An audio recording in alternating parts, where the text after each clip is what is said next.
শহরের। আমি লেখাপড়া করার আর সুযোগ পাইনি বিধায় আমি কিন্তু গার্মেন্টসে এসেছিলাম।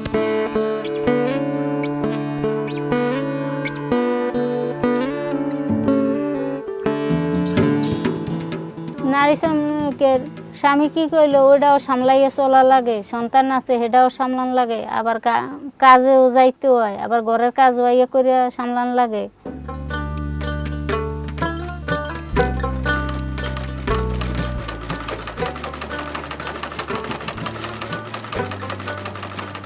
আমি পুরুষ হিসাবে গার্জিয়ান, কারণ আমি তাকে সাপোর্ট দিতে হবে। অবশ্যই সে সাপোর্ট না দিলে সে কখনো আগাইতে পারবে না।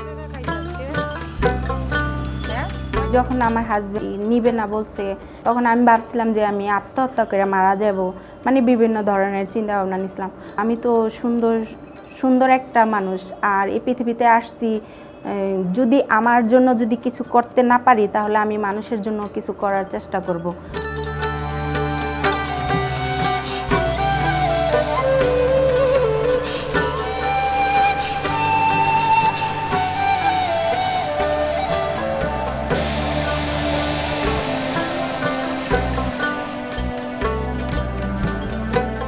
শ্রমিকদের কাজে যেহেতু আমি একবার মার খাইছি, তো কি হবে, আমাকে হয়তো মেরে ফেলবে, আর তো কিছু করতে পারবে না।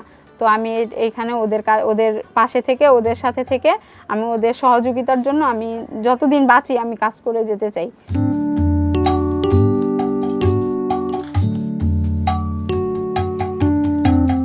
অভাবের কারণে ঢাকার শহর আসছি। ঢাকার শহর আইসা আমাদের উপরে এরকম টর্চারিং চলতে আছে।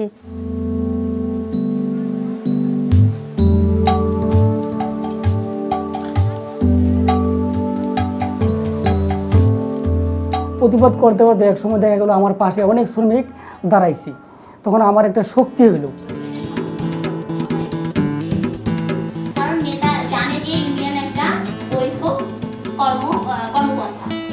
যারা ইউনিয়ন করে তারপরে যদি মালিক শুনে, তারপরে ওই হেরা মানে ওইটা চান্সে থাকে, কোন অসুবিধার সময় হেরা বাইর করে দিবে, একটা সুযোগ খুঁজে আর কি।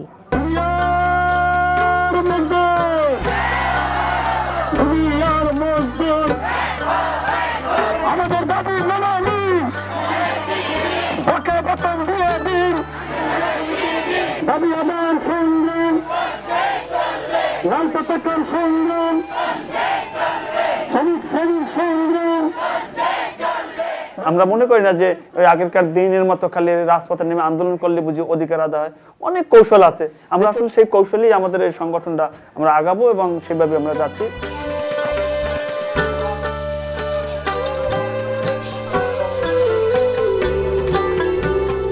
আমি শ্রমিক হিসাবেও তো আমার একটা অধিকার আছে, আমি নারী হিসাবেও তো আমার একটা অধিকার আছে, আমি নাগরিক হিসাবেও তো আমার একটা অধিকার আছে, কিন্তু সেই অধিকার তো আমাদের সব জায়গা থেকে বঞ্চিত হইতেছে। আমরা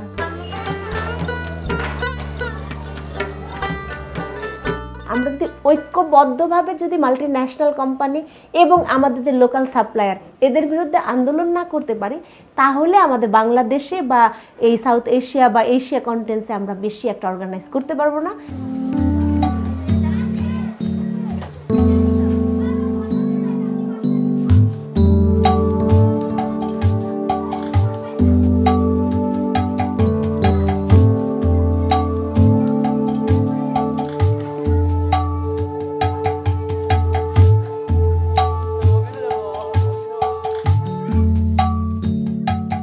সমস্ত বিশ্বব্যাপী শ্রমিকদের নিয়ে একটা আন্দোলন শুরু করতে হবে। সেই আন্দোলনে কিন্তু শ্রমিকরা সফল হবে তাদের অধিকার থেকে। ওরে মে দিবসে ডাকে এসেছে, ওরে মে দিবসে ডাকে এসেছে, ওরে শ্রমিক ভাই, শ্রমিকের ন্যায্য মূল্য আমরা পেতে চাই। হাই রে, শ্রমিকের ন্যায্য মূল্য আমরা পেতে চাই। ওরে মে দিবসে ডাকে এসেছে।